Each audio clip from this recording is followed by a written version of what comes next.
In the continuing racist neighbor drama saga, where I rent a rural 40-acre property to an African-American gentleman, and the reason he rents it is because he has multiple dogs and he wanted space for them. And some of the neighbors, unhappy about living next to a brown man, dug up an obscure zoning regulation that says if you have more than 2 dogs or 2 cats, you need to get a kennel permit. This involves $1,000 in fees, and having public hearings that the neighbors get to show up and bitch at. And some of the neighbors got together and rallied the neighborhood to show up to these meetings and complain, saying that despite never having actually seen the dogs and the dogs have never been on their property, that these dogs are loud and obnoxious and scary and dangerous, and they fear for their safety. Now remember, again, 40 acres, houses in the middle, 10 miles out of town. There's no real neighbors. You can go back in this playlist and watch all the stuff and catch up on it if you want. But some of y'all have been asking to see these big, scary, vicious dogs, and it just so happens that I'm running down to my tenant's place today to help him fix his plow truck. So I figured I'd bring y'all along for the trip, show you the property, and introduce you to some of these vicious killer dogs that can be heard from 10 miles away and are just absolutely terrifying people out of their homes. I just pulled up to the corner of my property. Corner of my property is over, well, it's actually over there, but in the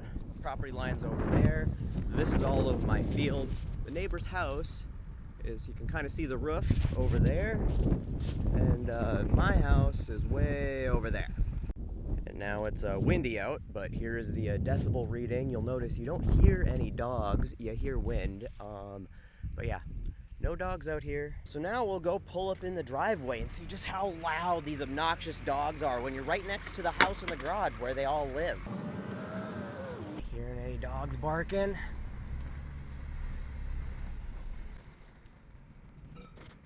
Man, that is silence.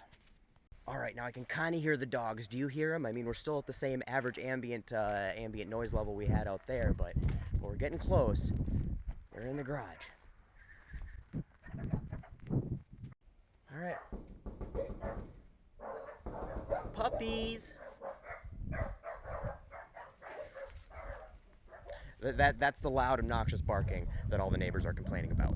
And then, just to give you some perspective of like where everything is, that's the house behind me. And the closest neighbor is way over there, somewhere. Can't even see it.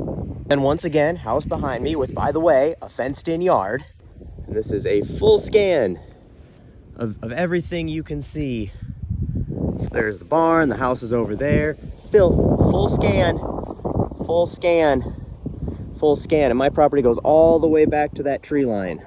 Now from over here, the house is over there. That is across a tar road. That is one of the neighbors who's complaining way over there. And the next one to the north, which you still can't see from here. And the dogs are still barking up there in the garage. And we're in eye shot, but definitely not earshot of the neighbor. Can't hear a damn thing. And we got the vicious killer puppies here. Oh, the vicious killer puppies. Hi, hi, hi.